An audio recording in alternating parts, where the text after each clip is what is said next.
Hello and welcome to the Pick Six podcast with Sawyer Gill. Today we will be discussing the college football matchups in Week 4 of probably all the 2020 or all the top 25 ones and other games with a lot of magnitude and repercussions involved. So let's get right into it. First game we're going to be discussing, we're going to go down to Tuscaloosa.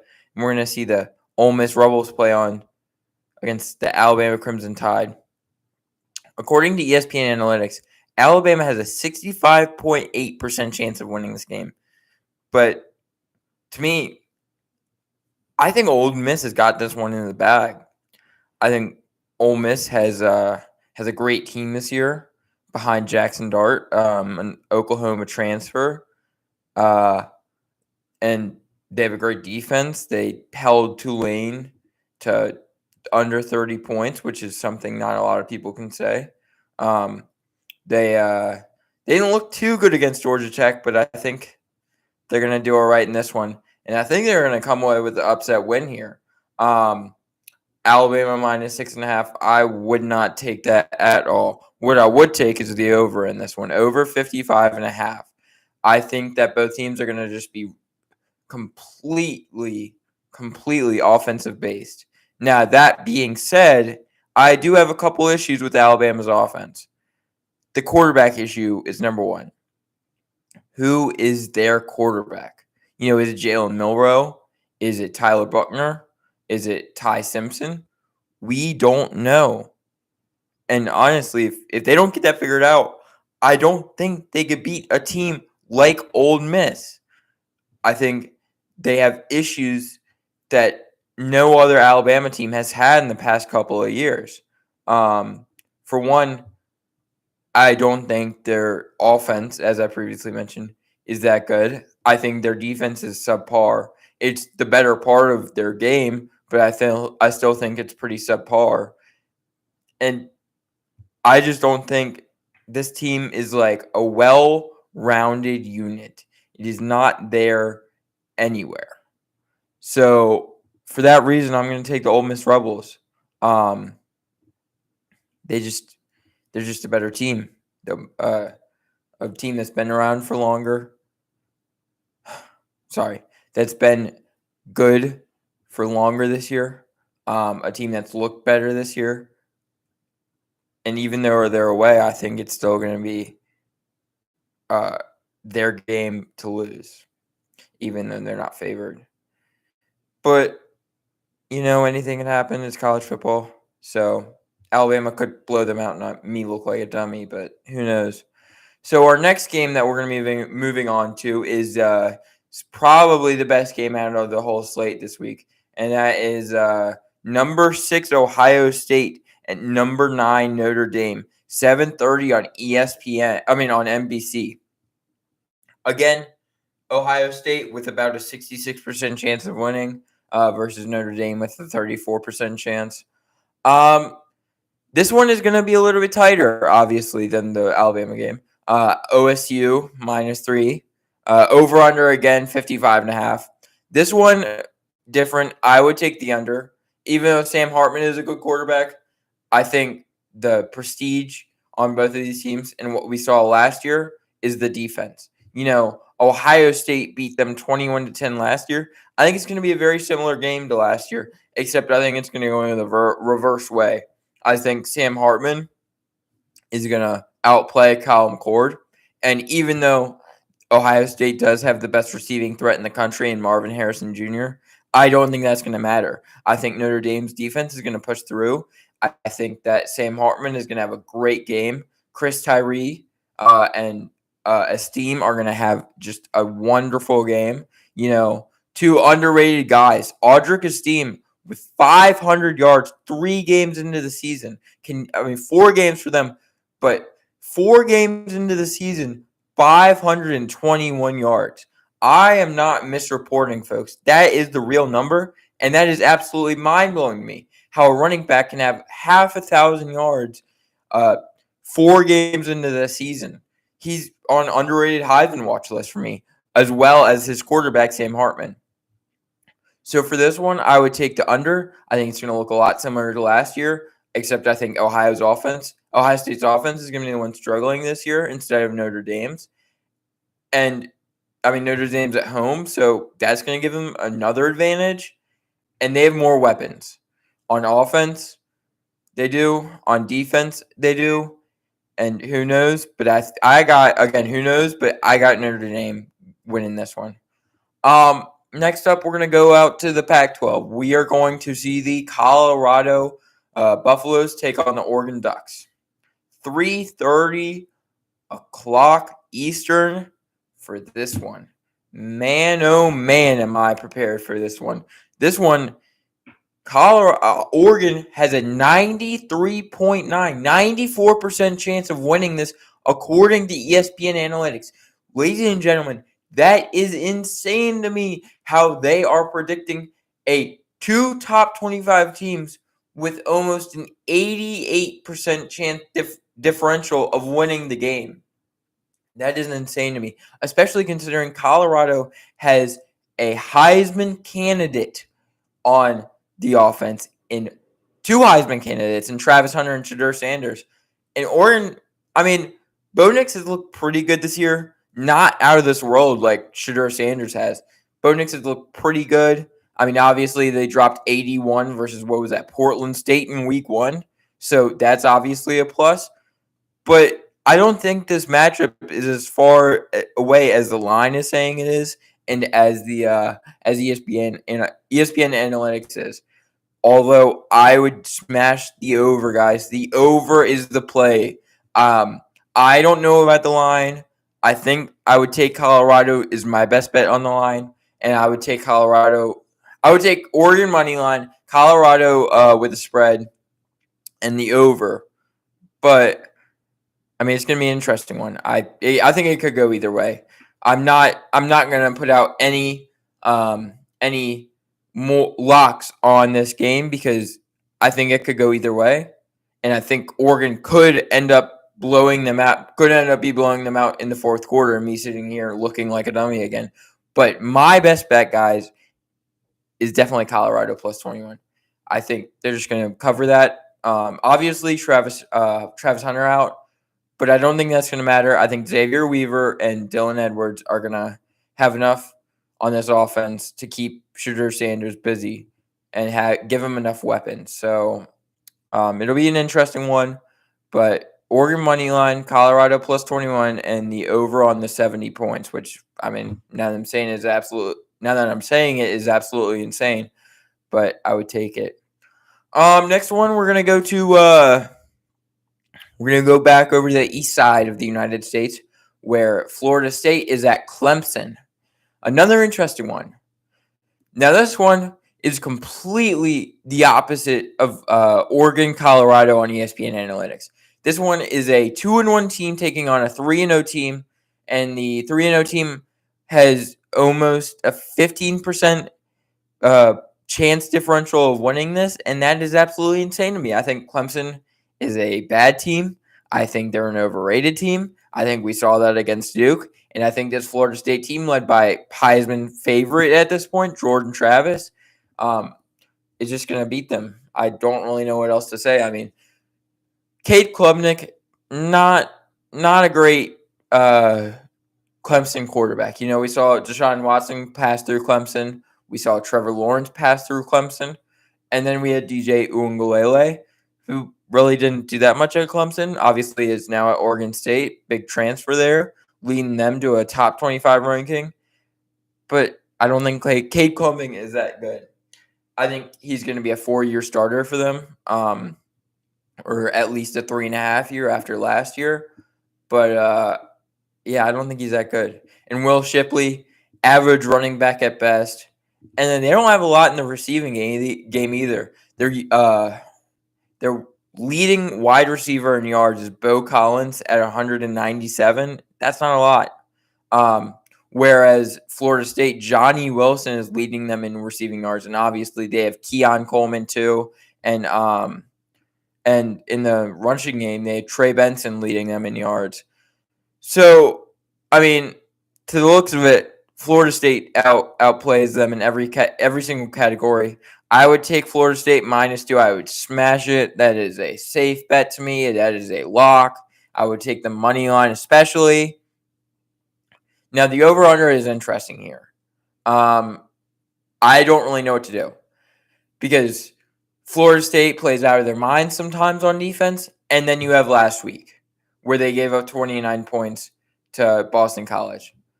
A 24-point give up to LSU is very different from a 29-point give up to Boston College. Those are two very different teams. So, I mean, it could lean either way, but I just don't think this Clemson offense is powerful enough, and I don't think this Florida State offense is going to score 55 points or 45 even on their own. So I would take the under here and Florida State money line and -2. The next game we're going to go to, we are going to go back to the Big Ten where Michigan takes on Rutgers. Michigan is having an interesting season this year. JJ McCarthy, I mean, he's not really doing much. He's an average quarterback. He's probably one of the quarterbacks that are going to get picked 6th round in the NFL draft. Have an average career in the NFL, just like he had an average career in college. And it's just not going to make that much of a difference. Now, what really is powerful in that Michigan offense is their running game. I mean, we've been screaming it from the hilltops for the past 2 years that Blake Corum and what is, I think it's Edwards, not Dylan Edwards. That's Colorado's, but Edwards, whatever, Donovan Edwards. That's it.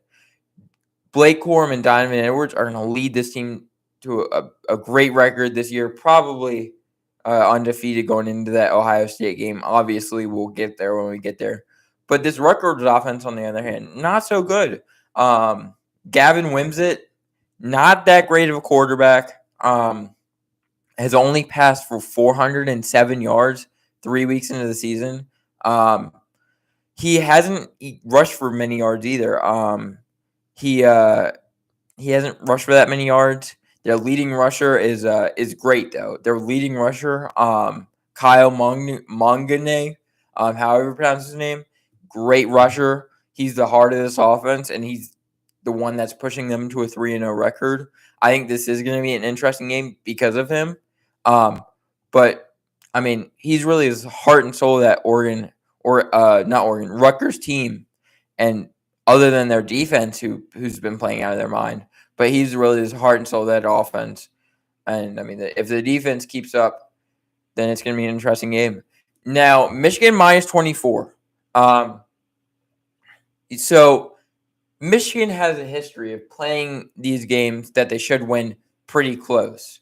Obviously, last year, they played them pretty close last year. I believe it was 20-something to never mind. They played them. It was close at halftime, but it just got blown out of proportion at halftime. I believe it was 16 to never mind. I'm looking at the wrong game. But Michigan has a tendency to play these games close that they should win. Obviously they only beat Minnesota by 3 last year, and they lost to never mind. I'm looking at the wrong year again, guys. Sorry. But they have a tendency to play these games close. So it's going to be interesting to see. And in that tone, I would take Rutgers +24.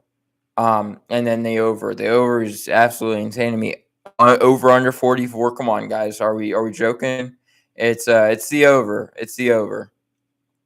And so yeah, Michigan money line, Rutgers +24, and the over. So next we are going to travel back out to the Pac-12 where UCLA takes on number 11 Utah. So Utah's an interesting team.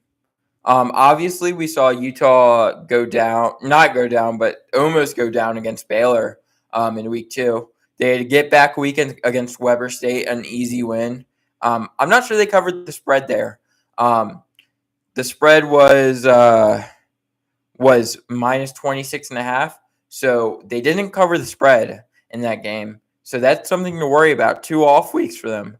But, I mean, they're living high off that Florida game in week 1, especially to the AP poll. So, I mean, I would take UCLA and upset here.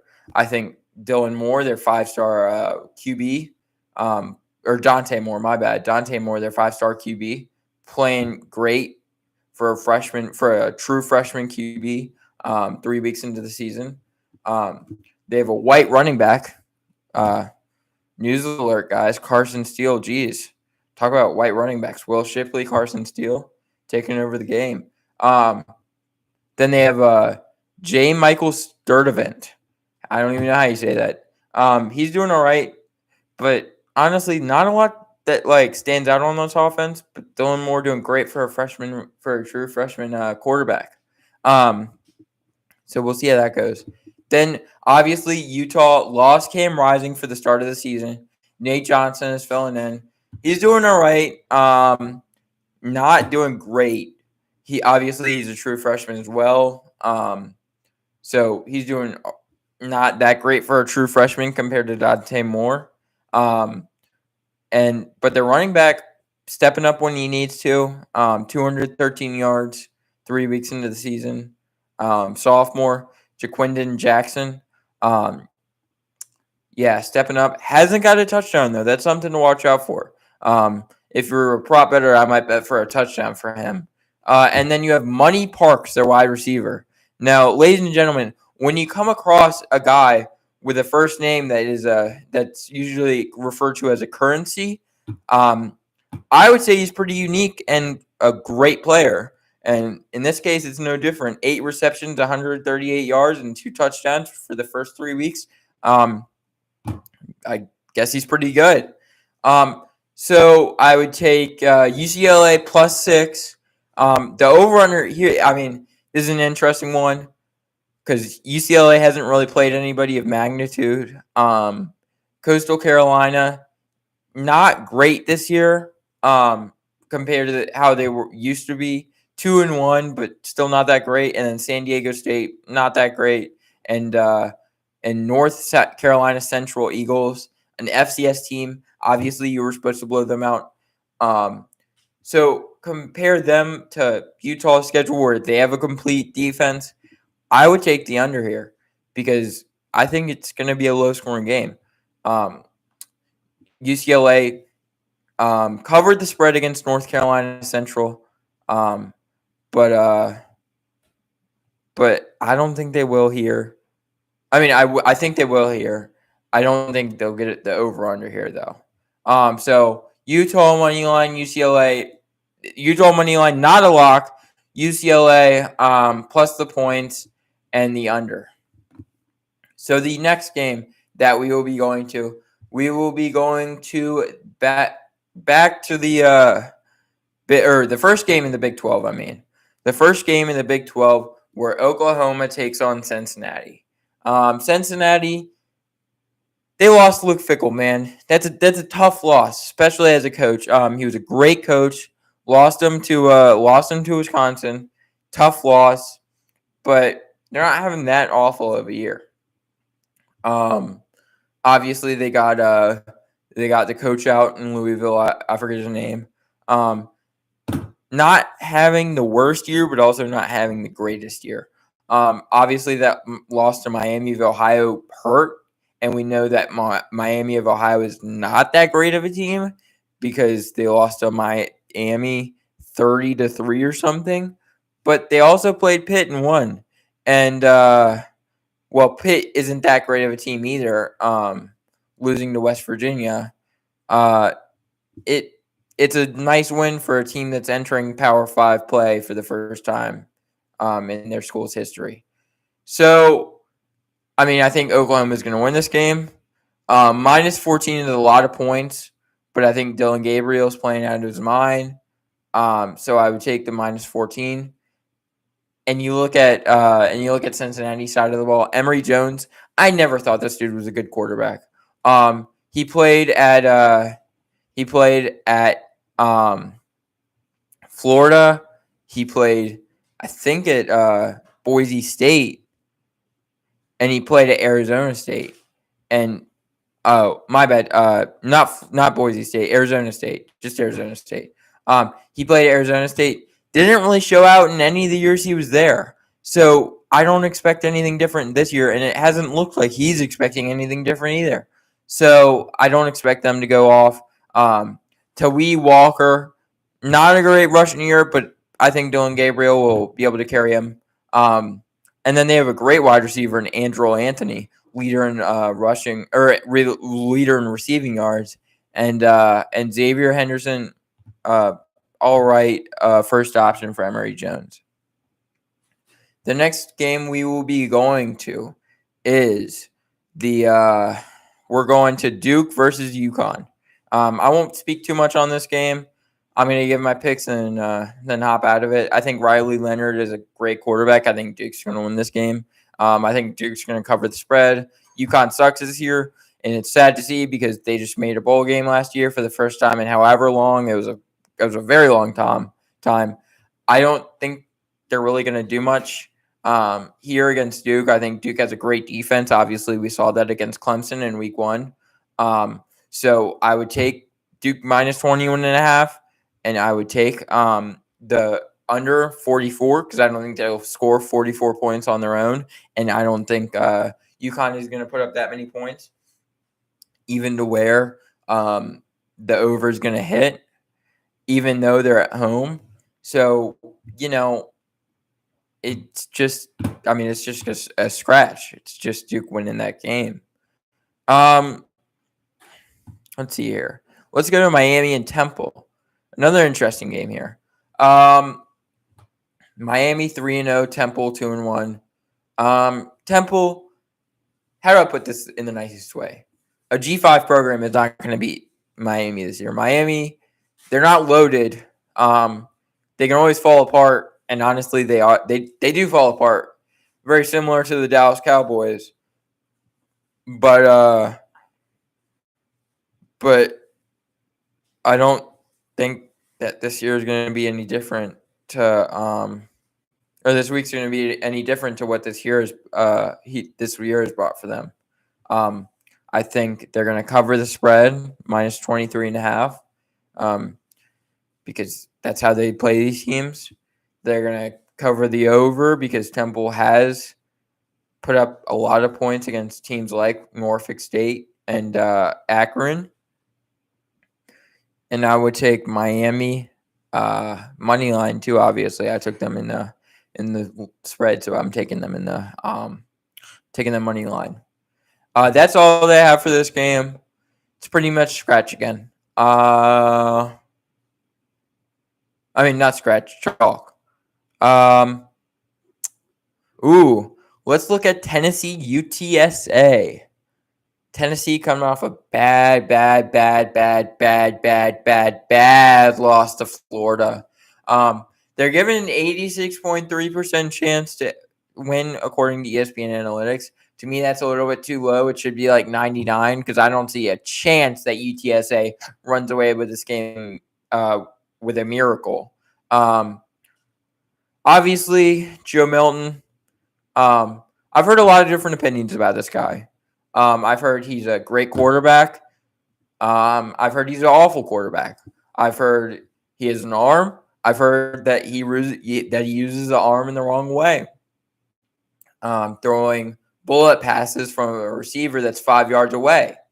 But it's UTSA. How bad can they mess up? I'm taking them to minus 21.5. Taking the over because that's just what Joe Milton does. He does overs. And then, I'm taking the money line too. And, you look at the offense. They have a great running game too. Jalen Wright, almost 300 yards 3 games into the season. Great wide receiver. And their defense has been showing out for the fact that they haven't had the greatest time with Joe Milton yet. Only gave up 29 points to Florida. I know it's not saying anything because Florida only scored 11 on Utah, but they only allowed 13 against Virginia. I know they're also one of the worst teams in college football, but 13 points against a Power 5 team shows a defense on the opposing side that's stout. So to reiterate, Tennessee minus 21.5, Tennessee money line, obviously, and then the over.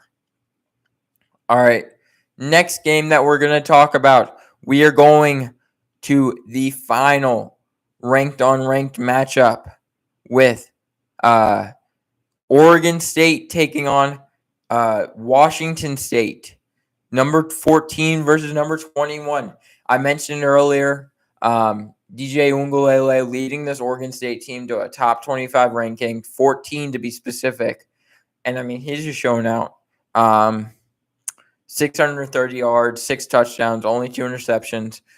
But on the other side of the ball, you got another quarterback that's showing out, man. You got Cam Ward.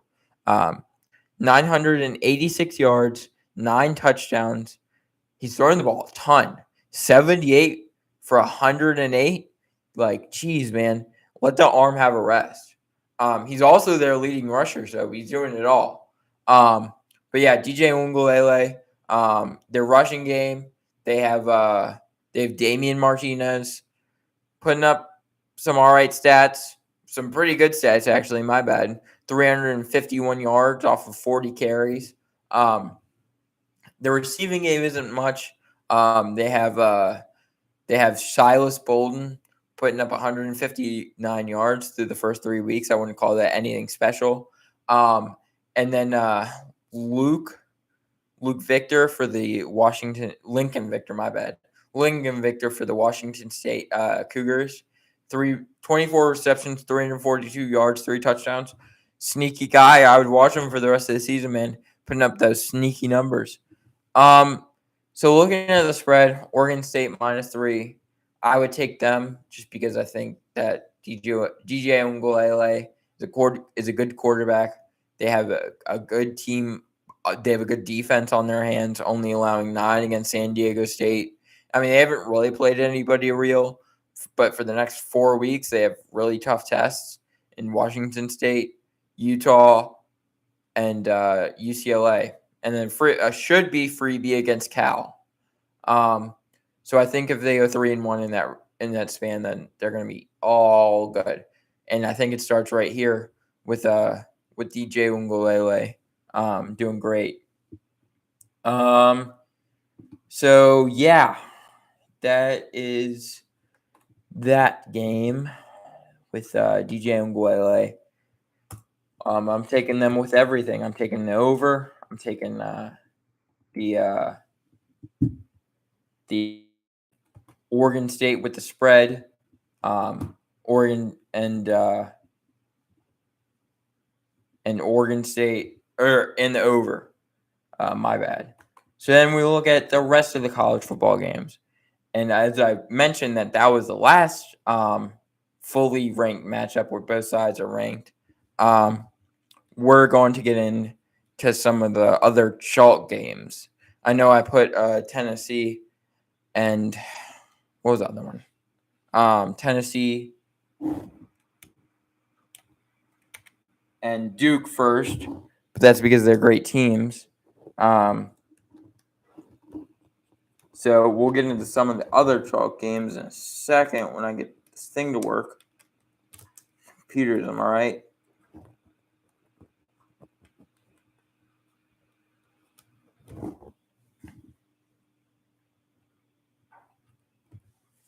But yeah, so I mean, most of it's pretty much chalk at this point. I know I had a couple upsets in Alabama and in Ohio State losing to Notre Dame and Ole Miss, but I mean, I don't expect this to be a crazy week in college football. It has the implications to turn into a crazy week. I don't see it turning into a crazy week, but who knows? Let's see here. Let's go to Florida. Obviously, we talked about Tennessee losing to them last week.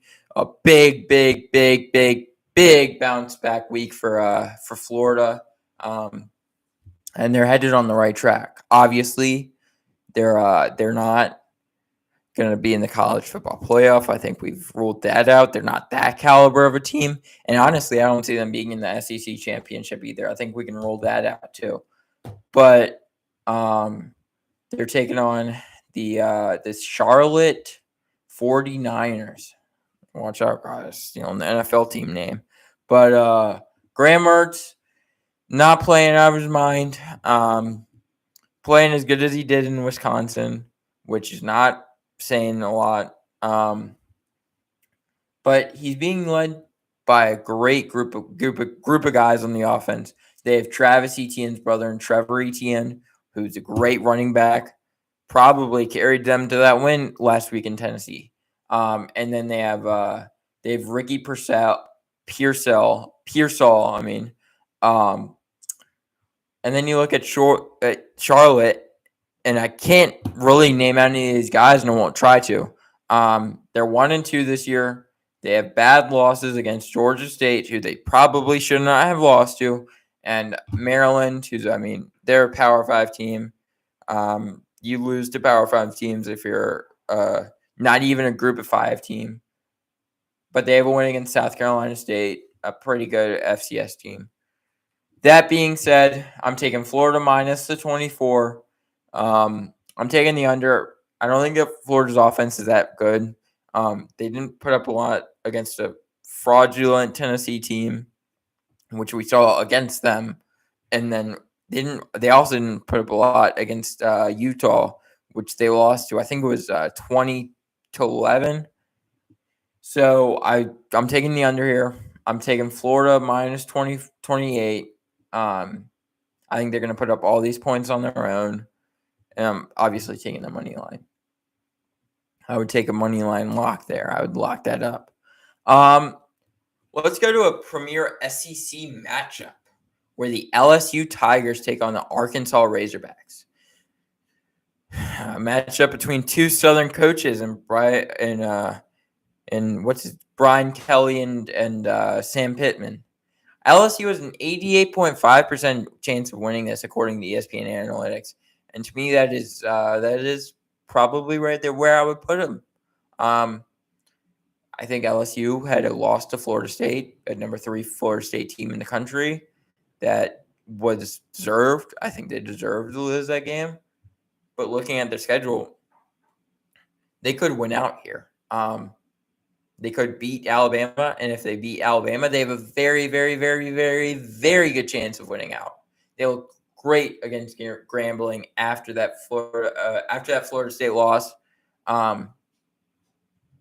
So, I think it's really that. And then you look at LSU's offense and Malik Neighbors. I just saw a headline that said he is him. How else can you explain it? He is him. Jayden Daniels, he's an all right quarterback. Not going to have success in the NFL. He's having a right success here. He's also their leading rusher, which, is a great sign in college. A dual threat quarterback. You always want that in college ball. A little bit less in pros, and that's why I don't think he's really going to succeed in the pro game. And then you look at Arkansas team, and geez, they have who do they have? KJ Jefferson back for, I think, his super senior year, if I'm not mistaken. He's an average quarterback. He's about as average as you can get, especially for the college game.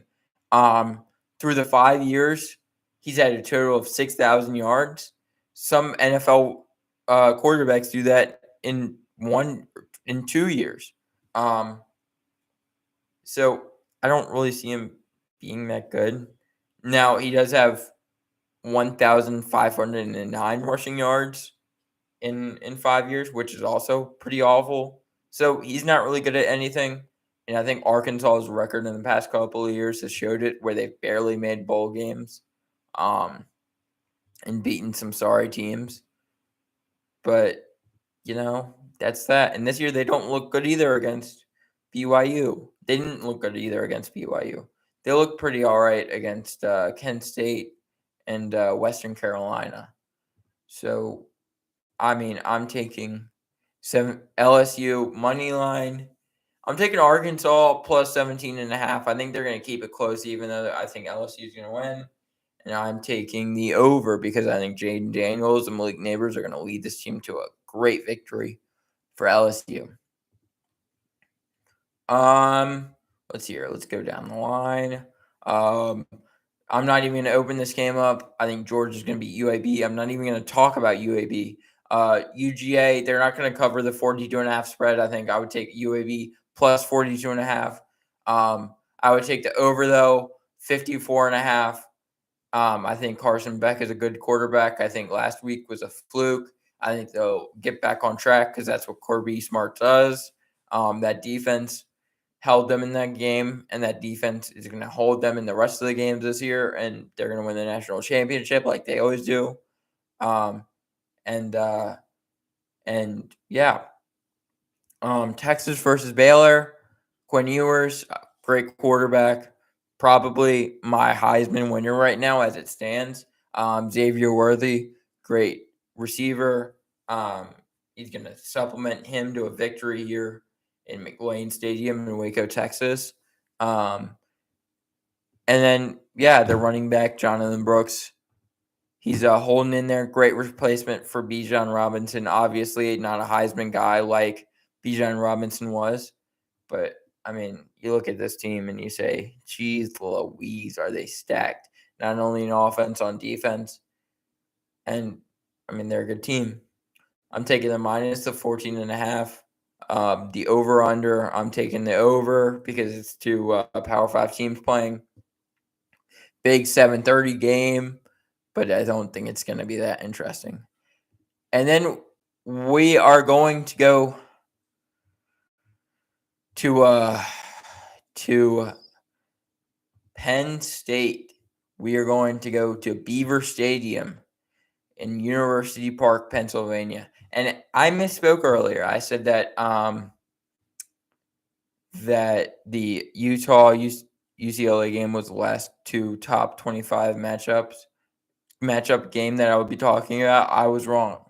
Because Penn State and Iowa is going to be the last two top 25 teams playing matchup that I would be talking about.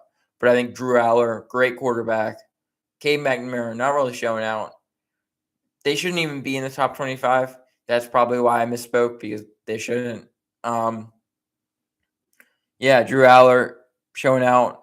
Katron Allen, he's supposed to be carrying this offense, and he's not. And, I mean, I think it comes to Penn State's disadvantage, but they haven't had a really tough test yet. I mean, they had Illinois last week. They weren't really that tough. And they also had, who else? They had West Virginia on the schedule. They weren't that tough. Delaware, obviously, they blew out. So it's going to be interesting when they get into actual Big Ten play. I wouldn't even call this actual Big Ten play because I think Iowa sucks.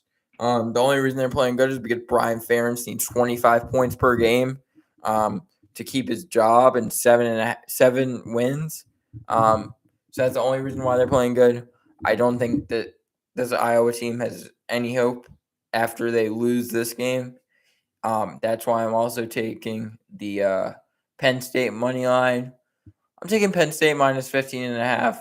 They blew out Illinois. I don't think this Iowa team is very different from the Illinois team, and I don't think the game is going to be very different from the Illinois game. I'm also taking the over.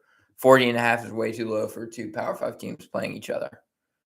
And then to wrap it up, because I want to go watch Thursday Night Football, and I think everything else is going to be chalk. The USC game and the Washington game, I think that's going to be chalk.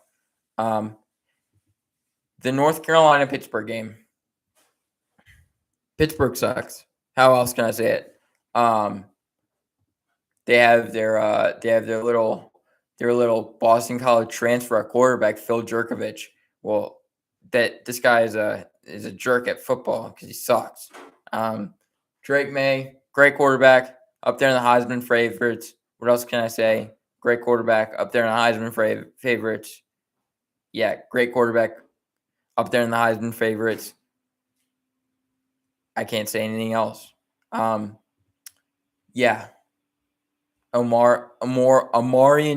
Hampton, if that's how you say his name.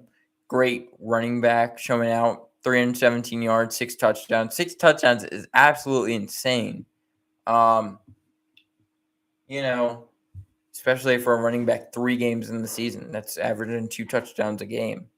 But then you look at the receiving side, and barely any of their receivers have touchdowns.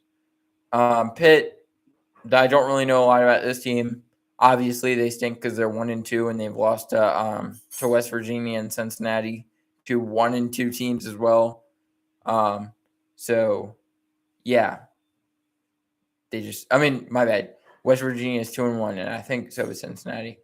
2-1 teams. My bad. But yeah, they stink. But it's gonna be an interesting game because they're at home. USC -7.5. I would smash that. The over because Drake May is playing, and obviously, USC money line. So that's about it. Comment down below if you wanted to see any new teams talked about. Yeah. So that's about it for my picks and preview. I'm gonna leave you with one last note. I'll do one little tidbit, one little prop bet that I would bet if I was a gambler. I'm obviously not, but if there was one bet that I would take, and I'll give you one of these per episode. If there was one bet I would take right now, it would be Shedeur Sanders on the over/under on yards. I don't know what it is right now, but I would take it on the over/under in yards just because he's playing an Oregon defense that, is good, but are they that good? I think their defense and their offense have been the same since forever, and it's just been good for a Power 5 team, and that's what got them to 1-loss, 2-loss teams in the past couple of years. So I think Shedeur Sanders is going to eat on this defense, but I don't think they're going to win the game. So, yeah, that's it for this episode. Tune in Sunday morning. I'll be doing a recap episode. Should be a little bit more detailed, discuss some of the upsets, and we'll have fun on Sunday morning. Hopefully I can get more live viewers. But, yeah, see you all on Sunday morning.